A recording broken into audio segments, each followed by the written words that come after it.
السلام علیکم۔ حضرت امام حسین کو اسلام میں شہید کا درجہ دیا گیا ہے۔ ان کی شہادت کا واقعہ ہر کسی کو رلا سکتا ہے۔ محرم کے مہینے میں ہی امام حسین کی شہادت کو یاد کیا جاتا ہے، اور کیوں نہ یاد کریں ہم امام حسین کو، کیونکہ نبی کریم صلی اللہ علیہ وسلم نے فرمایا کہ حسین مجھ سے ہیں اور میں حسین سے ہوں۔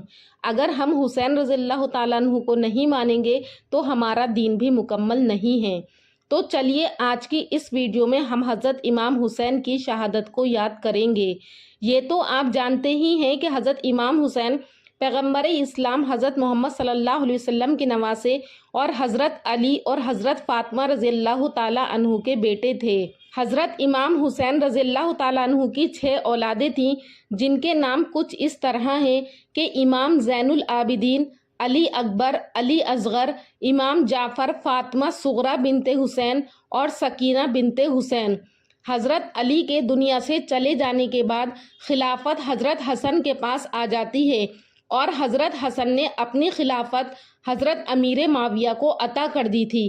حضرت امیر معاویہ رضی اللہ تعالیٰ عنہ کے وصال کے بعد آپ کے بیٹے یزید کو خلافت مل جاتی ہے، اور یزید ایک بدترین اور بدبخت شیطان تھا، شراب پیا کرتا تھا، زنا کیا کرتا تھا۔ یزید کو جب خلافت ملی تو یزید سمجھ گیا کہ میری اس خلافت کو امام حسین کبھی قبول نہیں کریں گے، اس لیے یزید نے مدینہ منورہ کے گورنر ولید بن عقبہ کو خط لکھا، اور اس میں لکھا کہ حسین ابن علی میری بیعت کو مان لیں، اگر وہ نہیں مانتے تو ان پر ظلم و ستم کیا جائے۔ امام حسین رضی اللہ تعالیٰ عنہ نے یزید کی بیعت کرنے سے انکار کر دیا، کیونکہ یزید آپ کے نزدیک مسلمانوں کی امامت اور خلافت کے ہرگز لائق نہیں تھا، کیونکہ امام حسین جانتے تھے کہ یزید فاسق و فاجر تھا۔ تو پھر امام حسین مدینہ چھوڑ کر مکہ تشریف لے آئے۔ جب آپ کو مکہ شریف میں کوفیوں کے ڈھیر سارے خط آنے لگے تو ان خطوں میں لکھا ہوا تھا کہ امام حسین آپ کوفہ تشریف لے آئیے، یہاں پر یزید کا ظلم و ستم بڑھتا جا رہا ہے، ہم آپ سے بیعت کریں گے، یزید کی بیعت ہمیں ہرگز قبول نہیں ہے۔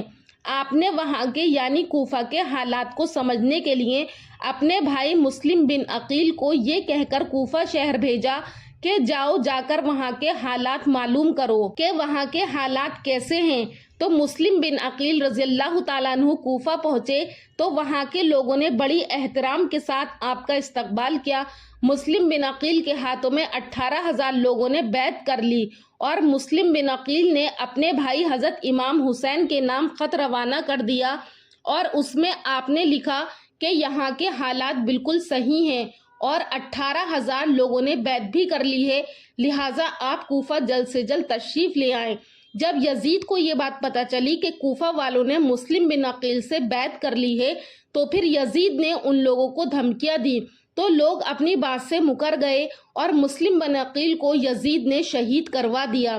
کوفہ کے حالات اتنے بدل چکے تھے کہ وہ لوگ جو مسلم بن عقیل سے محبت کا دعویٰ کر رہے تھے، اب وہی لوگ آپ کی جان کے دشمن بن گئے۔ وہیں دوسری طرف مکہ میں مسلم بن عقیل کا بھیجا ہوا خط امام حسین تک پہنچ جاتا ہے، جس خط میں لکھا ہوا تھا کہ کوفہ کے حالات اچھے ہیں، آپ جلد سے جلد یہاں تشریف لے آئیے۔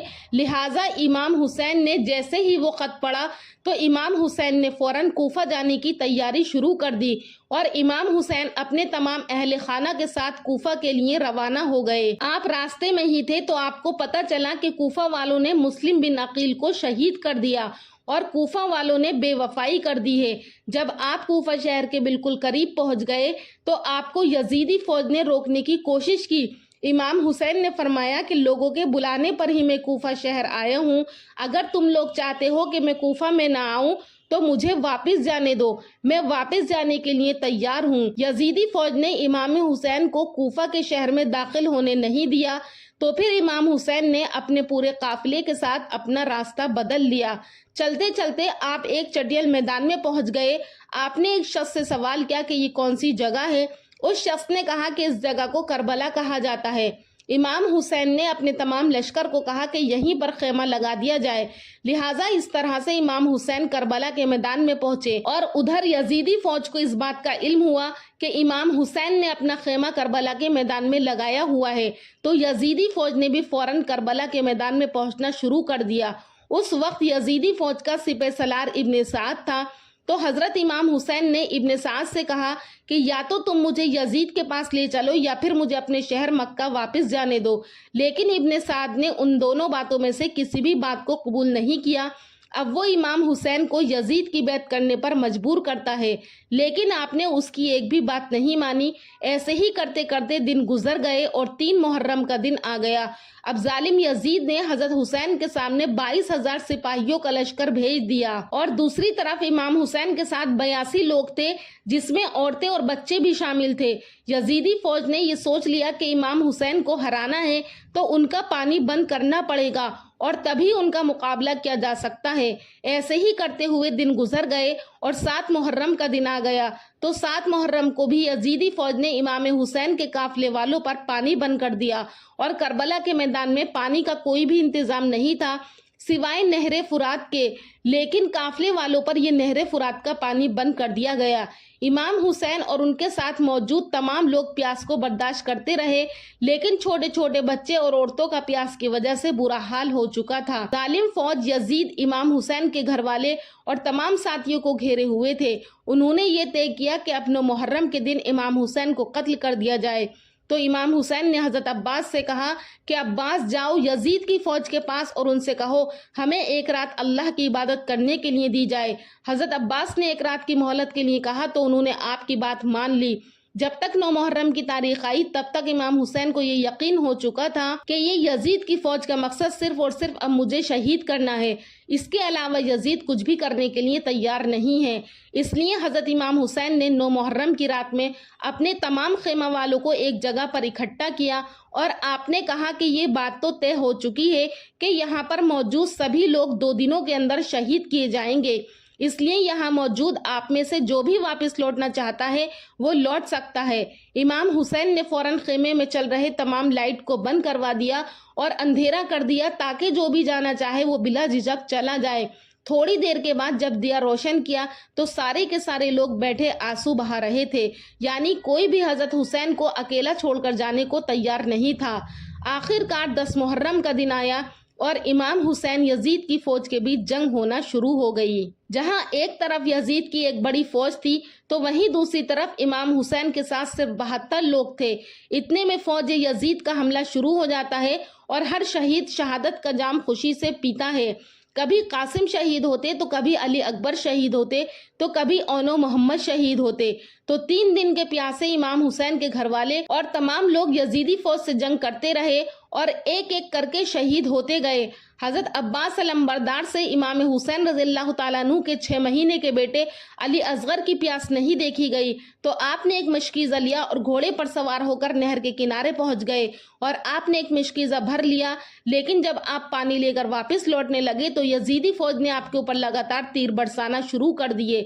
حضرت عباس جب تک امام حسین کے خیموں تک پہنچ پاتے ہیں تب تک یزیدی فوج نے لگاتار تیر چلا کر عباس کو شہید کر دیا تھا۔ اسی طرح حضرت عباس شہید ہو گئے اور اسی طرح ایک ایک کر کے تمام اہل بیت کے نوجوان شہید ہو گئے۔ حضرت امام حسین کبھی اپنے بیٹے کی لاش اٹھا کر لاتے تو کبھی بھتیجے قاسم کی، تو کبھی اپنے بھانجے حضرت زینب کے بیٹے اونو محمد کی، تو کبھی اپنے بھائی عباس کے کٹے ہوئے بازو اور زخموں سے چھدا ہوا جسم ان کو لاتے۔ کیا کیا قیامت تھی جو اس کربلا کے میدان میں حضرت امام حسین پر نہیں کی گئی، اور خیموں میں موجود خواتین دیار حرم کی شہزادیاں آج ان پر مصیبتوں کے پہاڑ ٹوٹ رہے تھے۔ کربلا کے میدان میں آپ کی بہن حضرت زینب نے اپنے دونوں بیٹے اونو محمد کو شہید ہوتے ہوئے دیکھا اور بڑے حوصلے اور ہمت کے ساتھ اپنے بھائی کے ساتھ کھڑی رہیں۔ دھیرے دھیرے کر کے جب امام حسین کے سبھی لوگ شہید ہو گئے تو اس کے بعد حضرت امام حسین نے خود میدان میں تلوار لے کر نکلنے کا فیصلہ کیا۔ امام حسین اپنی تلوار سے کافی لمبے وقت تک یزیدی فوج کا اکیلے مقابلہ کرتے رہے۔ امام حسین کے تنہا ہونے کے باوجود بھی آپ کے مقابلے میں کوئی بھی نہیں آنا چاہتا تھا، اور اس کی صرف ایک ہی وجہ تھی کہ آپ حضرت علی رضی اللہ تعالیٰ عنہ کے بیٹے تھے۔ یزیدی فوج کو یہ یقین ہو گیا تھا کہ ہم کسی بھی طرح سے علی کے بیٹے کا مقابلہ نہیں کر سکتے، اس لیے یزیدی فوج کے کمانڈر نے اپنے تمام فوجیوں کو امام حسین کے اوپر ایک ساتھ حملہ کرنے کا حکم دیا۔ پھر تمام یزیدی فوج کے سپاہی حضرت امام حسین پر ایک ساتھ مل کر حملہ کر رہے تھے، لیکن اس کے باوجود بھی حضرت حسین رضی اللہ تعالیٰ عنہ لگاتار یہ ثابت کر رہے تھے کہ باطل چاہے تعداد میں کتنا بھی زیادہ ہو لیکن وہ حق اور سچ کے مقابلے میں بالکل بھی ٹک نہیں سکتا۔ جب حسینیت اور یزیدیت کے بیچ سب سے خطرناک جنگ چل رہی تھی تو اسی بیچ میں اچانک سے نماز عصر کا وقت ہو گیا۔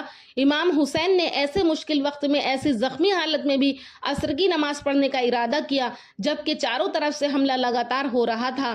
تو حضرت امام حسین رضی اللہ تعالیٰ عنہ نے جیسے ہی نماز پڑھنا شروع کی اور یزیدی فوج کو وہ موقع مل گیا جس کا وہ لوگ ایک لمبے وقت سے انتظار کر رہے تھے، یعنی جیسے ہی حضرت امام حسین رضی اللہ تعالیٰ عنہ سجدے میں گئے تو سنان بن انس نہری نے آپ کی گردن پر تلوار چلا کر آپ کے سر کو جسم سے جدا کر دیا۔ حضرت امام حسین رضی اللہ تعالیٰ عنہ کی شہادت کے بعد آپ کے سر مبارک کو نیزے پر رکھ کر پورے کوفیوں میں گھمایا گیا تھا۔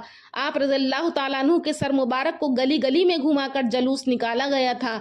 کربلا کی اس جنگ میں حضرت امام حسین رضی اللہ تعالیٰ عنہ کے گھر والوں میں سے صرف آپ کی ایک اولاد ہی بچی تھی جس کا نام حضرت زین العابدین تھا۔ اس کے علاوہ امام حسین کی تمام عورتوں کو قیدی بنا کر کوفہ شہر لایا گیا تھا۔ بھلے ہی اس دن حضرت حسین کو شہید کر دیا گیا تھا لیکن آج بھی امام حسین رضی اللہ تعالیٰ عنہ پوری دنیا میں قیامت تک کے لیے زندہ ہیں۔ اور یزید ڈوب گیا، شام کے اندھیروں میں حسین چمک اٹھے۔ دنیا میں روشنی کی طرح امام حسین نے اسلام کے لیے اپنے آپ کو اور اپنے گھر والوں کو قربان کر دیا۔ تو اس سے ہمیں یہ سبق ملتا ہے کہ کسی بھی حالت میں نماز نہیں چھوڑنا چاہیے، ہر حال میں اللہ کو راضی کرنا ہے۔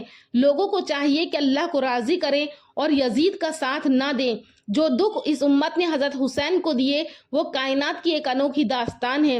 پیغمبر رحمت کی گود میں کھیلنے والا حسین، حجرہ فاطمہ کا جانشی، مصلی رسول کا وارث، ممبر رسول پر حضور کی گود اور پہلو میں بیٹھنے والا حسین، حضور کی زبان چوسنے والا حسین، حضور کے کندھوں پر سواری کرنے والا حسین، حضور کی پشت پر کھیلنے والا حسین، وہ حسین جس کے گھر کا دروازہ مسجد نبوی کے اندر کھلتا تھا، آج 10 محرم الحرام جمعے کے دن شہادت کے مرتبے کو پا کر اللہ کو پیارا ہو جاتا ہے اور اپنے نانا سے جا ملتا ہے۔